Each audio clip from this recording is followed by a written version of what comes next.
ඓතිහාසික යුගයේ පිළිබඳව සාක්ෂි පිළිබඳව කතා කරන්න පටන් ගත්තොත් මේ පූර්වඓතිහාසික යුගය තුල අපි කිව්වා ස්ථාන මේ වෙනකොට 50කට අධික ප්‍රමාණයක් කැණීම් වලට ලක් කරලා තියෙනවා. මේ කැණීම් වලට ලක් කරපු ස්ථාන වැඩිපුරම තියෙන පුතේ සුසාන භූමි කියලා. අපි කිව්වා මේ සුසාන භූමිය අපි කියනවා මහා ශිලා සුසාන කියලා.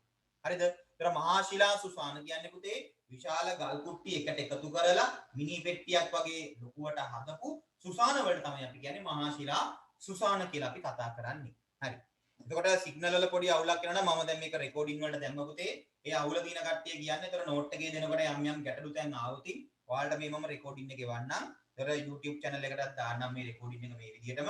ඒතර බලන්න පල්ලි ඉවර වෙලා තව අපහැදිලි වෙන තැන් ටික තා පොඩ්ඩක් පැහැදිලි කරගන්න. ඒතර ගැටලුවක් කරගන්න එපා. සිග්නල් අවුලක් ඇවිල්ලා ඔයාලට පොඩ්ඩක් ඇහෙන එක පොඩි ප්‍රශ්න ආවොත්. හරිද? හරි.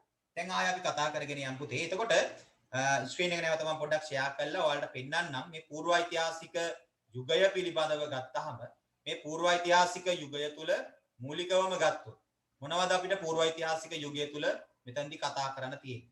ඒතර මේ පූර්වඓතිහාසික යුගය තුල ගත්තොත් පුතේ මූලිකවම ගත්තාම මෙයා පූර්වඓතිහාසික යුගය තුල සංචාරක දඩයම් ජීවිතය ලිමාවට පත් කරලා කුෂිකාර්මික කටයුතු වලට ප්‍රවිෂ්ඨ වෙලා ස්ථිර වාසස්ථාන මෙයා ගොඩනගාගත්තු කෙනෙක් බවට පත් වෙනවා. ඊට පස්සේ මේගොල්ලෝ ගොඩාරියක් මේ ජනාවාස ගොඩනගාගත්ත වියලි කලාපේ ගංගා සහ ඒ ගංගාධාර ප්‍රදේශ ආශ්‍රිතව තමයි මෙයා ගොඩාරියක් අපි කතා කරන විදිහට පූර්වඓතිහාසික යුගය තුල මෙයා ජනාවාස ගොඩනගාගත්තා.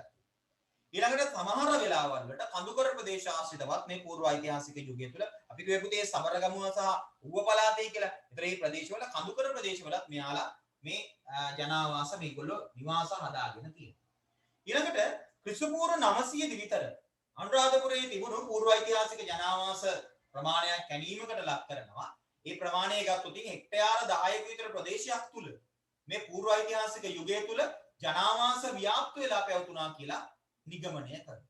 ඊට පස්සේ මේක ක්‍රිස්තුපූර්ව 700 සහ 600 අතර කලවු 300ක් විතර ගත වෙනකොට පුතේ හරිද? අවු 300ක් විතර ආයෙ ගත වෙවි එනකොට මිනිස්සු මේ හෙක්ටයාර 10 හෙක්ටයාර 50ක් දක්වා වර්ධනය වෙලා මේ කියන්නේ එන්න ජනාවාස ව්‍යාප්තිය පුතේ වර්ධනය වීමක් සිද්ධ වෙලා තියෙනවා. හරිද? ඒතර ජනාවාස ව්‍යාප්ත වීම වර්ධනය වීම අඩු වෙලා නැහැ වැඩි වෙලා මිසක් අඩු වීමක් සිද්ධ වෙලා නැහැ. හරි?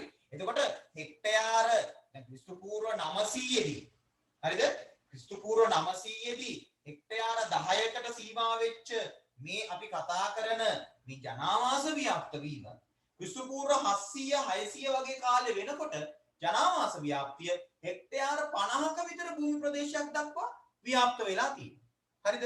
ඊළඟට අපිට මූලිකවම ගත්තොත් මේ ආදිමානවයාගේ ජනාවාස පිළිබඳව කතා කරද්දී තොරතුරු ඊටාම අල්පයි කියලා මම කිව්ව පුතේ. මේ තොරතුරු හම්බ වෙන ප්‍රධාන ස්ථාන ගත්තොත් උඩරංච මඩව නේවාසික ස්ථානයේ වරිච්චි මැටි වලින් තනපු බිත්ති සහිත වහලට කොලාතු පියස්සක් එකතු කරපු ශක්තිමත් නිවාසය පිළිබඳව විතරයි අපිට තොරතුරු හම්බ වෙන්නේ. බිත්ති ලම්බාකාරව බැදලා අත්තිවාරමක් මත කණු වලවල් ගහලා නැත්නම් කණු වලවල් හදලා ඒවායේ කණු ඉඳලා ඒ මත වරිච්චි බිත්ති සහිතවයි මෙයාලා මේ නිවාසය නිර්මාණය කළා තියෙන්නේ. ඊළඟට අනුරාධපුර දිස්ත්‍රික්කයේ ඇතුල් නුවරිනුත් හම්බ වෙලා තියෙනවා. හැබැයි චතුරස්‍රාකාර සහ වෘත්තාකාර බිත්ති සහිතව නිර්මාණය වුණු නිවසක සාක්ෂි අපිට හම්බ වෙනවා ජනාවාස පිළිබඳව කතා කරද්දී. දැන් ඔය පේන තියෙන්නේ පුතේ එතකොට අනුරාධපුරයේ කැණීමට ලක් කරපු ස්ථානය පූර්ව ඓතිහාසික යුගයට අයත් වෙච්ච නැත්නම් ක්‍රිස්තු පූර්ව 900 විතර කාලයට අයත් වෙච්ච ජනාවාසයක කැණීමකට ලක් කරන ලද ස්ථානයක් තමයි අපිට ඔතනදී හම්බ වෙන්නේ. හරිද? ඔන්න ඔය විදිහට ඒ ගැන කතා කරන්න පුළුවන්. ඊට පස්සේ ගත්තාම පුතේ දැන් ඔය අනුරාධපුරේ ඔය කැණීම් කරපු ස්ථානය අනුරාධපුරයේ කැණීම් කරපු ස්ථානයක් තමයි ඔය පේන්නක් තියෙන්නේ. ඔය සිග්නල් එනකොට පොඩ්ඩක් ප්‍රශ්න වෙනව නම් පොඩ්ඩක් වෙලා ඉඳලා බලන්න පුතේ. ඔය කතා කරන දේ තමයි ඔතන ඔය පේන්න තියෙන්නේ. කැණීමට ලක් කරන ලද ස්ථාන වෘත්තාකාර බිත්ති, චතුරස්‍රාකාර බිත්ති සහිතව නිර්මාණය කරපු ස්ථානයක් විදිහට පුතේ අපිට කතා කරන්න පුළුවන්. මූලිකවම අපි කියනවා මේ කතා කරන ආදිමානවයාගේ මේ ආදි මිනිසාගේ පූර්ව ඓතිහාසිකගේ ජනාවාස පිළිබඳව කතා කරන්න තියෙනවා. ඊළඟට ගත්තාම හරිද? දැන් තව ඉස්සරහට ගියොත් ඔය උඩරංච මඩම නේවාසික ස්ථාන. උඩරංච මඩම නේවාසික ස්ථානයේ කැණීමෙන් සොයාගත්තු ඔය නිවාසයක නටබුන් සහිත ස්ථානයක්. හරි. දැන් ඔය පේන තියෙන්නේ ඒ වගේමයි. දොර ඔලු වස්සකට කණුවලවල් සහිතව ඒ નિયમિત විදියටම මේගොල්ලෝ අර නූතන ගෙයක් හදන විදියටම විද්‍යාත්මක ක්‍රමවේද පාවිච්චි කරලා මෙයාලා මේ විදියට නිවාස නිර්මාණය කළා තියෙනවා. දැන් ඔය තියෙන්නේ ඒ විදියට හදාගත්තු නිවාසයක් වරිච්චි බිත්ති සහිතව කොලාතු පියස්සක් එක්ක නිර්මාණය කරන ලද පුතේ නිවාසයක අර ග්‍රැෆික් චිත්‍රයක් තමයි ඔය තියෙන්නේ.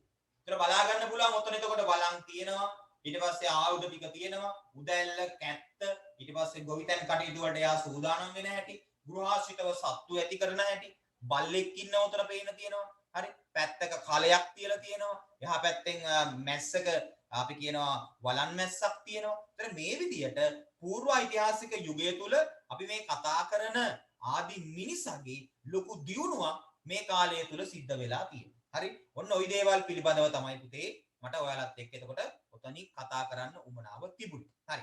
නැවත යන් අපි පොඩ්ඩක් ආයෙ කතා කරන්න. එතකොට ඔන්න අපි ඌව පළාත පිළිබඳවත් සබරගමු පළාත පිළිබඳවත් කතා කරා. ස්ථාන 50ක මේ විදියට තොරතුරු සාක්ෂි අපිට හොයාගන්න තියෙනවා කියන එක පිළිබඳව අපි කතා කරා. අපි ඉස්සරහට පුතේ ඊට ටිකක් කතා කරගෙන යන්න. බලන්න පුතේ ටියුට් එක. ලංකාවේ පූර්ව ඓතිහාසික යුගයට අයත් ස්ථාන 50කට වැඩි ප්‍රමාණයක් මහා ශිලා සුසාන සහ ඒවාට තදානුබද්ධව පිහිටා ඇති ජනාවාසම පැරණි ජනාවාස මගින් යයි පුරාවිද්‍යාඥයෝ විශ්වාස කළහ. ඒ කියන්නේ තොරතුරු හම්බ වෙන්නේ මේ වියලි කලාපයේ සම්රාධපුර වෙන්න පුළුවන්. මේ වියලි කලාපය ආශ්‍රිතව ස්ථාන 50කට විතර ආසන්න ප්‍රමාණයක් කැණීම් කළ තියෙනවා. මේවා තුලින් තමයි මේ පුරාවිද්‍යාඥයෝ තොරතුරු අනාවරණය කරගන්නේ කියන එක ඒ අවස්ථාවේදී මේ පුරාවිද්‍යාඥයෝ කියන්නේ. හරි. ඔතන ලියාගමු පුතේ. මේ අනුව වැඩි වශයෙන් තොරතුරු වාර්තා වන්නේ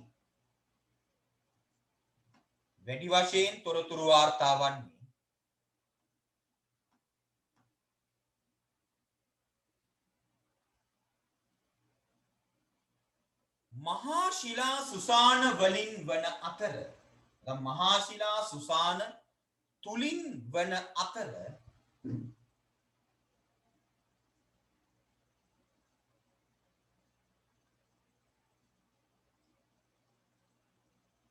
ඒවා නිර්මාණය කරගත්තේ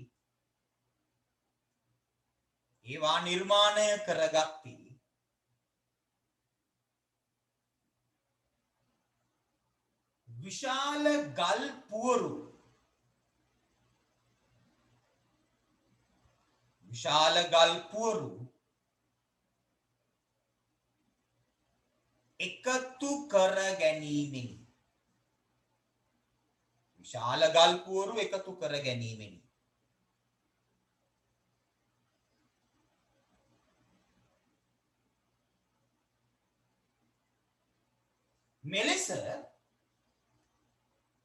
මෙලෙස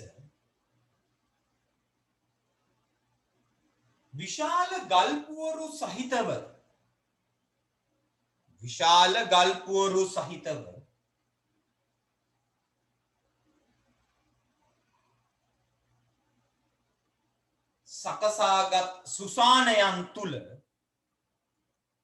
සකසාගත් සුසාන තුල සුසාන කියන්නේ මිනි පෙට්ටි. සුසාන තුල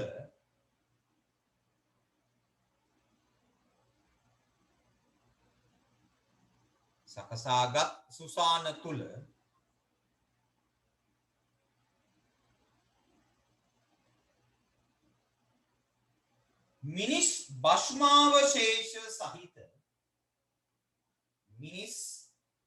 භස්මාවශේෂ සහිත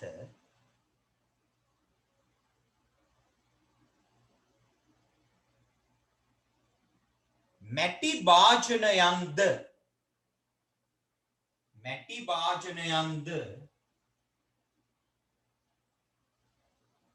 තැන්පත් කරනු ලැබිය.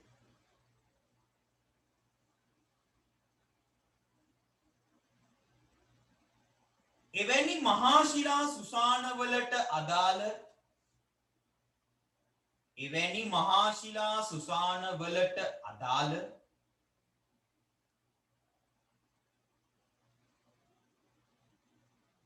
සාක්ෂි සහිත ස්ථාන ලෙසට සාක්ෂි සහිත ස්ථාන ලෙසට සාක්ෂි සහිත ස්ථාන ලෙසට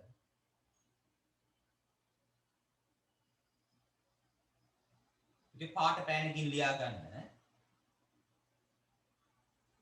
ගල් සොහොන් කනත්ත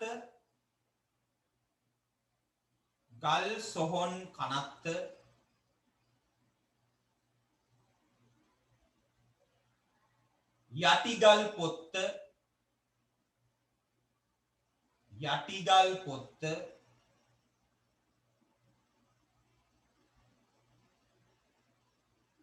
ඉබ්බන් කටුව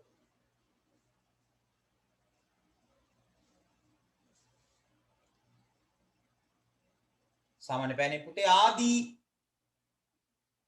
ය දැක්විය හැකිය. ආදිය දැක්විය හැකිය.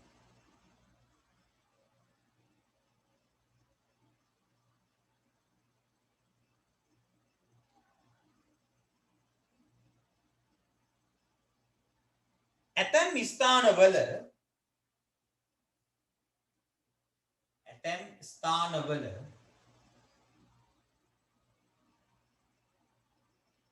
මැටි භාජනවල භස්මාවශේෂ තැන්පත් කිරීමක්ද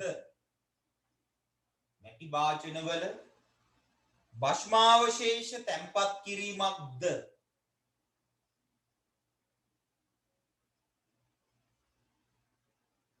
දැකිය හැකි වූ අතර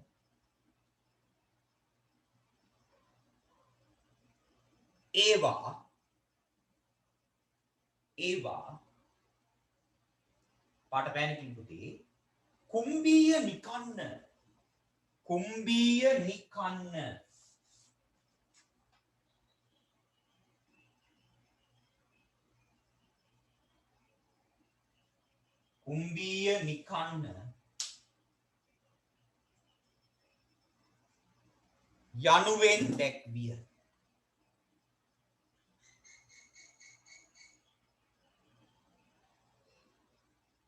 යනුවෙන් දැක්විය.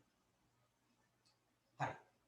ඊළඟ කාරණාව තමයි පුතේ දැන් උතන පූර්ව ඓතිහාසික යුගය පිළිබඳව දැන් මෙතන මේ පූර්ව ඓතිහාසික යුගය සම්බන්ධව කතා කරගෙන යනකොට දැන් ඔය කතා කරේ චතුරස්‍රාකාර ගල් කුට්ටිත් එක්ක හදපු මිනි වලවල් ගැනනේ. ඊට අමතරව මැටි ඔරුවෙන් හදපු මැටි ඔරු සුසානක් තියෙනවා. මැට්ටෙන් හදපු ඔරුවක හැඩේ බේසමක් වගේ එහෙක මිනි පෙට්ටියක් විදිහට හදපු ඒවාක් තියෙනවා. මැටි ඔරු සුසාන කියලා අපි මේවට කියන්නේ. ඒතර මේ මැටි ඔරු සුසාන පිළිබඳවත් අපිට පූර්ව ඓතිහාසික යුගයේ පිළිබඳව කතා කරද්දී තොරතුරු හොයාගන්න අපිට තියෙනවා පුතේ. හරි. ඒතර මේ මැටි ඔරු සුසාන තුලිනුත් උදාහරණයක් ගත්තොත් අපි උඩරංච මඩම නේවාසික ස්ථානයේ පහළින් තියෙන රංච මඩම ස්ථානයේ තියෙන මැටි ඔරු සුසාන සහිත සුසානයක්. සුසාන භූමියක් තියෙනවා. හරි. අමු මැටි වලින් හදලා මරණයක් එක්කම ඒක අමු මැටි එක්කම පුලුස්සලා ශක්තිමත් දැන් වලදක් වගේ මේක භස්මාවශේෂ තැන්පත් කරපු සුසානයක් විදිහට මේක තියෙනවා. හරි. ඒතර මේවා අතීතයේ ආදී අපේ මුතුන් මිත්තන් පූර්ව ඓතිහාසික යුගය තුල මිනිස්සුන්ගේ භස්මාවශේෂ තැන්පත් කිරීමට හදපු තවත් සුවිශේෂීතම මිනි පෙට්ටියක් තමයි ගල් වලින් හදපු එක අපි කිව්වා මහා ශිලා සුසාන කියලා. දැන් මැට්ටෙන් හදපු එක කියනවා මැටි ඔරු සුසාන කියලා. ඒතර මේවා තමයි අපි කතා කරන්නේ පූර්ව ඓතිහාසික යුගයේ සාක්ෂි සොයා ගැනීමට තියෙන ස්ථාන විදියට. බලන්න ටියුට් එක නැවතත්. ඌව පළාතේ හල්දුම්මුල්ල බෙරගල පිහිටි පූර්ව ඓතිහාසික යුගයට අයත් සුසාන භූමි දෙකක පුරාවිද්‍යාත්මක ගැනීම් සිද්ධ කළා තියෙනවා.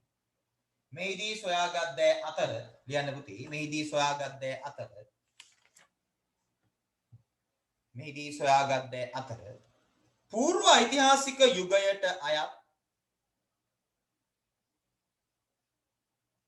පූර්ව ඓතිහාසික යුගයට අයත් මැටියෙන් සකසන ලද මැටියෙන් සකසන ලද ඔරුවක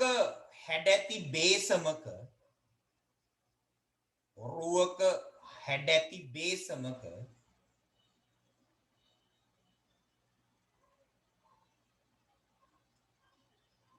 මිනිස් භෂ්මාවශේෂ තැන්පත් කොට ඇත.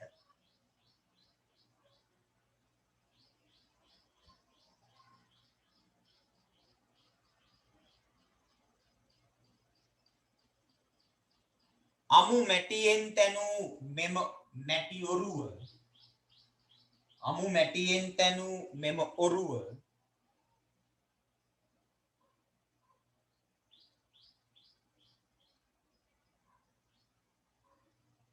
තුලම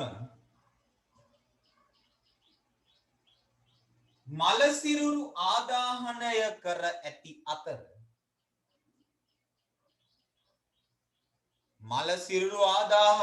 ඇති අතර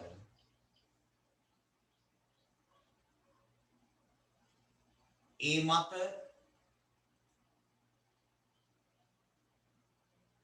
මැටි ඔරුව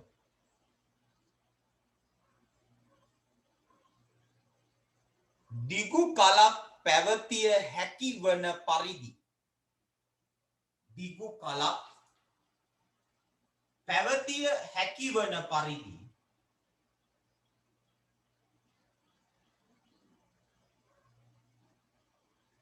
ශක්තිමත් වී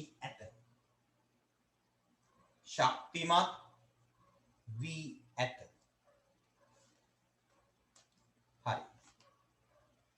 ඊළඟට පූර්වයිතිහාසික යුගය පිළිබඳව සාක්ෂි හම්බ වෙන ප්‍රධාන ස්ථාන කීපයක් තියෙනවා පුතේ. හරිද? පූර්වයිතිහාසික යුගය පිළිබඳව සාක්ෂි හම්බ වෙන ප්‍රධාන ස්ථාන කීපයක් කාල නිර්ණය කිරීම එක්කම උතන දාලා තියෙනවා. ළඟ ටියුට් එක ගන්න පුතේ බලන්න ඊළඟට. ලංකාවේ හමු වූ සුසාන භූමි කැණීම් සිදු කර තිබෙන්නේ ස්ථාන දෙකක් සහ නේවාසික ස්ථානයක් පමණයි. එම ස්ථාන කැණීම් වලින් අනුව කැණීම් වලට අනුව කාල නිර්ණය කිරීම කර ඇත්තේ. ඒ අනුව බලන්න පුතේ ටියුට් එකේ තියෙනවා බෙරගල සුසාන භූමිය අද ක්‍රිස්තු පූර්ව 2400 දී, හල්දුමුල්ල ක්‍රිස්තු පූර්ව 1750 දී, රංචමඩම ක්‍රිස්තු පූර්ව 1350 දී, උඩරංචමඩම නේවාසික ස්ථානය ක්‍රිස්තු පූර්ව පුතේ 1129 දී. හරි. එතන මෙන්න මේ ස්ථාන වලින් අපිට මේ පූර්ව ඓතිහාසික යුගයට අයත් වෙච්ච කැණීම් කරන ලද ස්ථාන පිළිබඳව කතා කරන්න පුළුවන්. හරි. එතන ලියන්න පුතේ ඡේදයේ විදියට මෙම පූර්ව ඓතිහාසික යුගයේ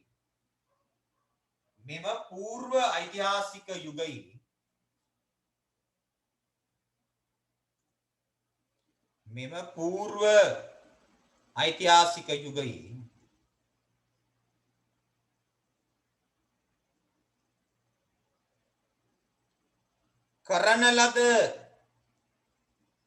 කැණීම් තුලින්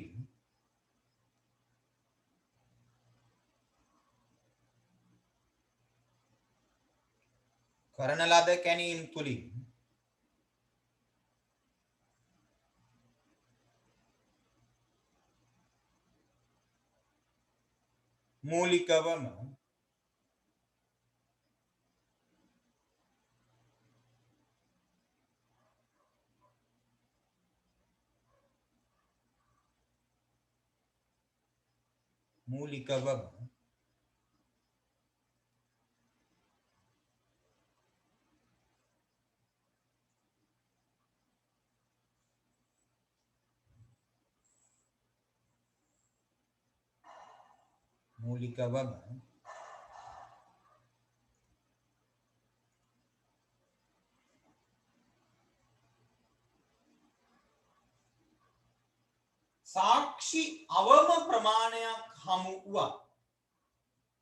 සාක්ෂි අවම ප්‍රමාණයක් හමු වුවත්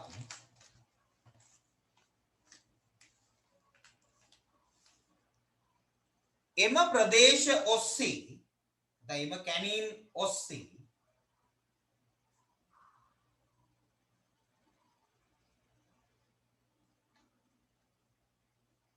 ආදි මානවයා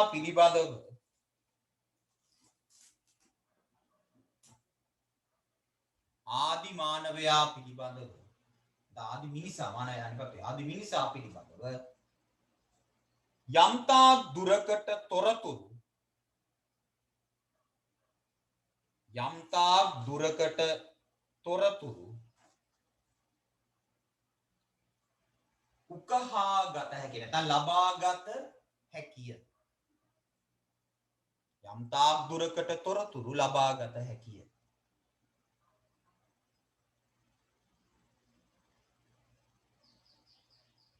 මේ අනුව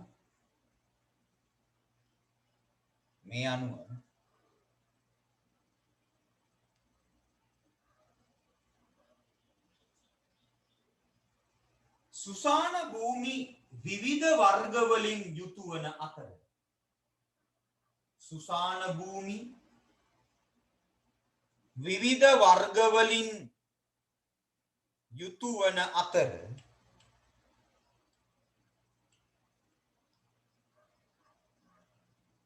එම වර්ග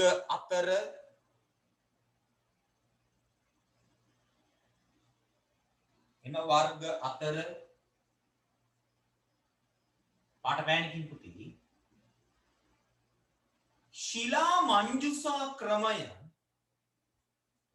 ශිලා මංජුසා ක්‍රමය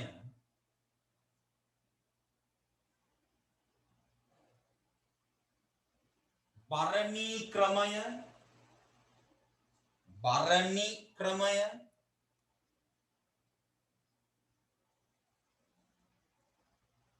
වල ක්‍රමය එකම වලේ දානවා වල ක්‍රමය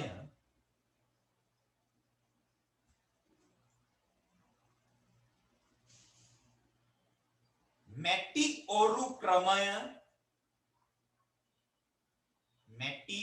ක්‍රමය ශිලා කේතුක ක්‍රමය එන ගල් කුට්ටිය එකතු කරලා පුතේ උඩට හදනවා කේතුවක් විදියට ශිලා කේතුක ක්‍රමය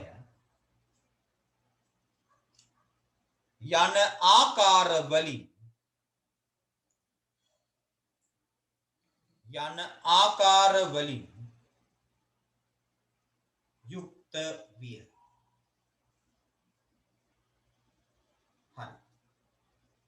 ඊට පස්සේ තියෙන ජනාවාසවල ස්වභාවය පිළිබඳව කතා කරා. ඉතින් ජනාවාසවල ස්වභාවය පිළිබඳව කතා කරද්දී පුතේ මේ ජනාවාසවල ස්වභාවය ගත්තොත් මම ඉස්සෙල්ලා කිව්වා මෙන්න මේ විදියයි. හරි?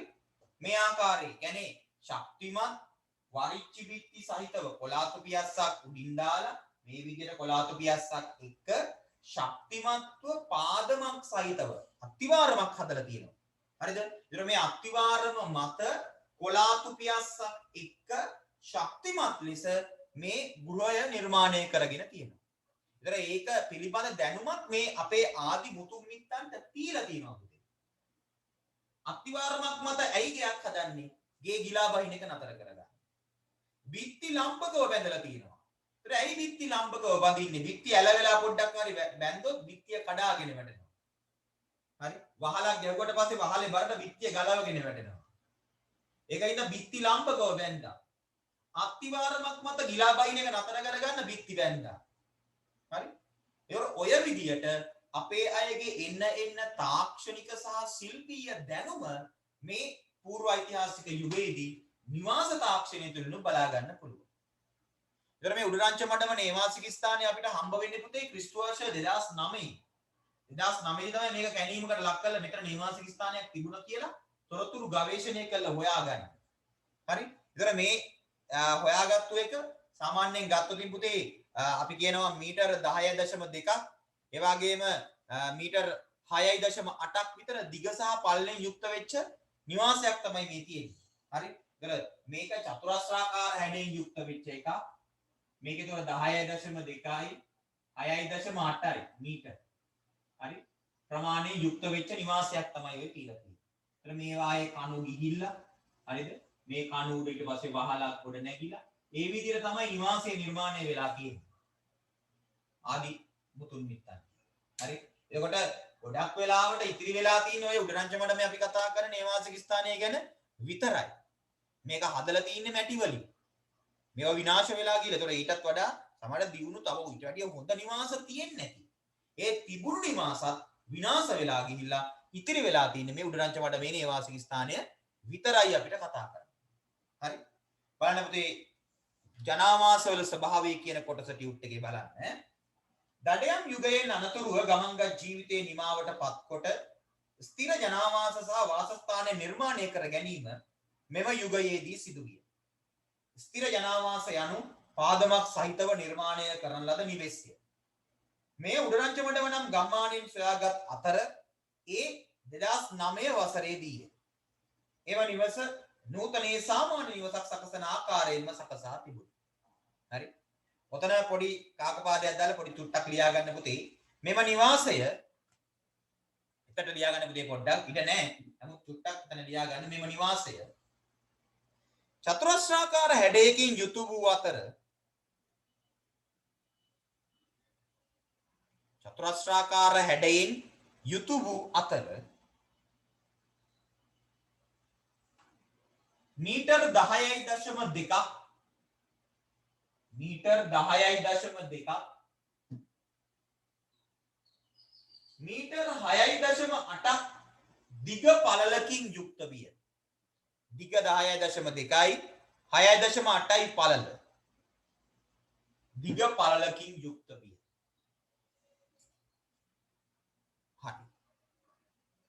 එතකොට මේ ආදිමානවයාගේ ඊළඟට පුතේ අපි කතා කරමු ආදිමානවයාගේ ආහාර අපි පරිභෝජන රටාව පිළිබඳව නැත්නම් ජීවන රටාව පිළිබඳව ආහාර පරිභෝජන රටාව වගේම අපි කතා කරමු පුතේ ආදිමානවයාගේ එතකොට ජීවන රටාව මොන වගේද කියලා. මෙයා මොන වගේ ජීවන රටාවක්ද අපි මේ කතා කරන අපේ ආදිමානවයා ගත කළේ. හරි. ඒතර ජීවන රටාව සම්බන්ධව ගත්තාම මේ පූර්ව ඓතිහාසික යුගයේ ආදිමානවයාගේ ජීවන රටාව පිළිබඳව කතා කරද්දී මෙයා පිළිබඳ තොරතුරු හම්බ වෙන්නේ ඉතාම අඩු ප්‍රමාණයක් පුතේ. හේතුව එයාගේ ජීවිතය පිළිබඳ කතා කරන්න අපි ඒ දවස්වල ජීවත් වුණේ නැහැ. අපි දන්නේ නැහැ එයා මොනවද කරේ කියලා. එයාගේ ජීවිතේ පවත්වාගෙන ගියේ කොහොමද කියලා අපි කියන්න දන්නේ නැහැ. අපි යම් තාක් දුරකට හෝ තොරතුරු කතා කරන්නේ ගල් යුගය තුල කතා කරා ගල් ගුහා තුල හම්බෙච්ච තොරතුරු මත. ඒ වගේ පූර්ව ඓතිහාසික යුගය තුල අපි මේ කතා කරන මේ අපේ ආදි මුතුන් මිත්තන් පිළිබඳව පූර්ව ඓතිහාසික යුගයේ අපිට කතා කරන්න ඉතිරි වෙලා තියෙන්නේ පුතේ එයාගේ ජීවන රටාව පිළිබඳවත් සුසාන භූමිය ආශ්‍රිතව හම්බ වෙන තොරතුරු වලින් විතරයි. ඊළඟට යම් තාක් දුරකට හරි තොරතුරු මේ ජීවන රටාව පිළිබඳව වාර්තා වෙන්නේ පුතේ උඩරංච මඩව කියන නේවාසික ස්ථානයේ. ඒතර උඩරංච මඩව නේවාසික ස්ථානයේ යම් තාක් දුරකට හෝ තොරතුරු අපිට ජීවන රටාව පිළිබඳව වාර්තා වෙනවා. ඊළඟ මේ උඩරංච මඩම මීට අවුරුදු 3000කට විතර පෙර අපි කියනවා මීට අවුරුදු වලින් ගත්තොත් 3000කට විතර පෙර තමයි මේක නිර්මාණය කරන්න නැත්තේ කියලා අපි සලකනවා. ඒතර මේ කාලය තුල මෙයා යකඩ ආයුධ භාවිතයට ගත්තා. මැටි වලංසා මැටි භාජන මෙයා භාවිතයට ගත්තා. ඊළඟට මැටි භාජන හදනකොට සකපෝරුව කියන නිර්මාණය මෙයා භාවිතයට ගත්තා. සකපෝරුව කියන උපකරණය ඒ ඔස්සේ තමයි මෙයාගේ මේ මැටි භාජන නිර්මාණය කර ගැනීම සිද්ධ කරගත්තේ. ඒකෙදි විශේෂයෙන් පුතේ සමමිතික හැඩයෙන් යුක්ත වෙච්ච මැටි භාජන මෙයාට නිර්මාණය කරගන්න පුළුවන් වුණා. හරි. එතකොට මෙයාගේ මේ ජීවන රටාව තුළ මූලිකවම ගත්තාම ඔන්න ඔය කියන කාරණා ටික අපිට කතා කරන්න පුළුවන්. ඊළඟට මෙයාගේ ජීවන රටාව තුළ තව සුවිශේෂී දෙයක් තමයි පුතේ මෙයා මේ හදපු මැටි භාජන සමමිතික හැඩයෙන් හදුවා කියලා අපි කිව්වනේ. එතන මේ සමමිතික හැඩයෙන් හදපු මේ මැටි භාජනය තුළ මෙයා වර්ණ ආලේප කරලා තියෙනවා. දැන් අපිට උඩරංච මඩමෙන් හම්බ වෙනවා වර්ණාලේපනය කරන ලද මැටි බදුනක කොටසක්. ඒක සුදු පසුබිමක තැඹිලි පාට ඉරි වලින් තමයි මේක පාට කරලා තියෙන්නේ. සුදු පසුබිමක තැඹිලි පාට ඉරි. මේ හැම ඉරක්ම සමමිතික හැඩයකින් යුක්තයි. ඒකෙන් අපි කියනවා මේ ආදි මානවයාගේ මේ කතා කරන මූලිකවම කතා කරන මේ අපි කතා කරන මේ ජීවන රටාව තුළ මෙයාගේ මේ එක හැරවුම් ලක්ෂයක් තමයි මැටි වලින් විධිමත් විදියට භාජන නිර්මාණය කර ගැනීම. ඒකින්ද සකපෝරුවක් භාවිතයෙන් මෙයා මේක නිර්මාණය කරන්නට ඇති කියලා අපි විශ්වාස කරනවා. අනිත් එක තමයි මේ මැටි වලන් කැබලි ඔයි වගේම අපිට හල්දුම් මුල්ල ප්‍රදේශයේ කැණීම් තුලනුත් හම්බ වෙනවා පුතේ වර්ණාලේපිත මැටි බඳු කොටස්. ඊළඟට උඩරංච මඩම නේවාසික ස්ථානයේ කැණීම් කරනකොට මේ ස්ථානයේ තියලා ගල් ආයුධ හම්බ වෙලා තිනවා පුතේ අපිට. යකඩ වලින් හදපු ආයුධ හම්බ වෙලා තිනවා. ඊට අමතරව මෙයා මේ අපි කියනවානේ කෘෂිකාර්මික ජීවිතයක් මෙයාගේ තිබුණේ කියලා. හැබැයි සත්තු දඩයම් කරගෙන කාලා තියෙනවා. හරි. ඒතර ඔය කුස්තිය නැත්නම් අපි කියනවා මුළුතැන්ගේ කැණීම් කරනකොට විවිධ සත්තුන්ගේ විවිධ වූ අස්ති කොටස් අපිට හම්බ වෙලා තියෙනවා. ලේනා, ඌරා, හරක මේ වගේ සත්තුන්ගේ අස්ති කොටස් ඔය උඩරංච වඩවන නිවාසික ස්ථානයේ මුළුතැන්ගේ කැණීම් වලට ලක් කරනකොට හම්බ වෙලා තියෙනවා. හරි. ඒතර බලන්න ජීවන රටාව තුල අපි කියනවා පූර්ව ඓතිහාසිකයේ තුල යුගය තුල දඩයම අත්හැරලා මෙයා ආව කියලා ගොවි යුගයකට. හැබැයි දඩයම එයා අත්හැරියේ නැහැ. අන්න දඩයම නොහැරීමට හොඳම සාධක සාක්ෂිය තමයි පුතේ අපි කියන මේ උඩරංච වඩවන නිවාසික ස්ථානයේ මුළුතැන්ගේ කැණීම් කරනකොට එතන තියලා හම්බ වෙච්ච ඒ ආදි මානවයාගේ අස්ති ආහාරයට ගත්තු සත්තුන්ගේ ඇටකටු කැබලි හම්බ වෙනවා. එහෙනම් ඒකෙන් අපි නිගමනය කරනවා මේ කාලය තුල කුෂිකාර්මික කටයුතු වලට අමතරව සත්තු දඩයම් කිරීමේ කාර්යයේ මේගොල්ලෝ නිරත වෙන්නට ඇති කියලා. ඊට අමතරව ජීවන රටාව තුල තව දෙයක් තමයි මේගොල්ලෝ අලංකරණය පිළිබඳව ශරීර අලංකරණය පිළිබඳව මනා අර පොඩි ඇල්මක් තියලා තියෙනවා. ඒකින්ද උඩරංච මඩම නේවාසික ස්ථානයෙන් අපිට හම්බ වුණා එතන කැණීම් කරනකොට පුතේ මැටි බබළු ටිකක්. ගෙල පළඳනාවන් නිර්මාණය කරන්නට පාවිච්චිට ගත්තු මැටි බබළු කීපයක් අපිට හම්බ වෙනවා. ඊට අමතරව කාන්තාවන්ගේ රූපාලංකරණ කටයුතු වෙනුවෙන් භාවිතයට ගත්තු ලෝහයෙන් තනන ලද ඇස් අඳුන් ගැල්වීමේ ලෝහ කූරක් අපිට හම්බ වෙනවා. හරි? ඔන්න ඔය විදිහට එතකොට පබළු මාලයක් නිර්මාණය කිරීමට භාවිතා කළ පබළු කීපයක්, මැටි පබළු කීපයක්, ඇස් අඳුන් ගැල්වීමට භාවිතා කරන ලද ලෝහ කූර ඊට අමතරව සිරුර වර්ණ කිරීමට භාවිතා කරන ලද ගුරුගල් කිහිපයක්, කහපාට රතු පාට ගුරුගල් කිහිපයක් වගේම ඒව කුටු කරලා අඹර ගන්න පුළුවන් ඇඹරුම් ගල් දෙකකුත් අපිට ඔය උඩරංච වඩවන නිවාසික ස්ථානයේ කැණීම් තුලින් හම්බ වෙනවා. හරි? එහෙනම් ඔන්න ඔය කියන කාරණා ටික තමයි පුතේ මේ ආදි මානවයාගේ අපි මේ කතා කරන ආදි මානවයාගේ. දැන් අපි කතා කරන මේ ආදි මුතුන් මිත්තගේ අපි කතා කරන මේ අපේ පූර්ව ඓතිහාසික යුගයේ ජීවත් වෙච්ච අපේ ආදි මිනිසාගේ ජීවන රටාව පිළිබඳව අපිට කතා කරන්න තියෙනවා. ඒතර ඔය ටික විධිමත්ව ගොනු කරගත්තොත් ඔක ලකුණු ප්‍රශ්න 5ක ලකුණු 6ක ප්‍රශ්නයකට පුතේ ඔයාලගෙන් අහන්න පුළුවන්. පූර්ව ඓතිහාසික යුගයේ ආදි මුතුන් මිත්තන්ගේ ජීවන රටාව පිළිබඳව උදාහරණ 3ක් දක්වමින් විමසන්න. ඒතර අපිට කියන්න පුළුවන් වෙනවා ජීවන රටාව තුළ මෙයාගේ කැණීම් කිරීමෙන් අපි හොයාගත්තේ මෙන්න උඩරංච වඩම නේවාසික ස්ථාන. ඔතන තියෙන තොරතුරු මත තමයි අපිට ජීවන රටාව පිළිබඳව කියන්න වෙන්නේ. ඊට අමතරව තියෙන්නේ සුසාන භූමි අධ්‍යයනයෙන් පමණයි. ඒ අනුව අපි කියනවා මෙයා ගල් යුගයේ තියෙන සමහර ප්‍රකෘත ලක්ෂණ නැත්නම් මූලික ලක්ෂණ මේ පූර්ව ඓතිහාසික යුගයේ කළා. සත්තු දඩයම් කළා. ගල් වලින් හදපු ආයුධ මෙයා පාවිච්චිට ගත්තා. ඊට අමතරව යකඩ ආයුධ පාවිච්චිට ගත්තා. සකපෝරුව භාවිතයෙන් වලන් නිෂ්පාදනය කරගත්තා. මැටි වාද්‍ය නිර්මාණය කරගත්තා. මෙන්න මේ වගේ අපිට හොඳ පිරුණු උත්තරයක් පුතේ මෙතනින් ගොඩනගා ගන්න පුළුවන්.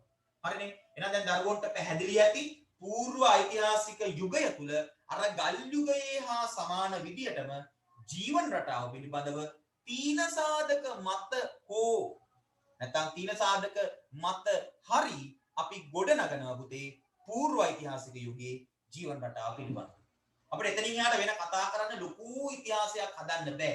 හම්බ වෙන සාක්ෂි තුලින් පමණයි අපිට මේ පූර්ව ඓතිහාසික යුගයේ ජීවන රටාව පිළිබඳව යම්තා දුරකට හෝ තොරතුරු වාර්තා කරන්න පුළුවන් වෙන්නේ. හරි. ඒතර ඔන්න ඔය ටික තමයි මට කියාගන්න උවමනාව තිබුණේ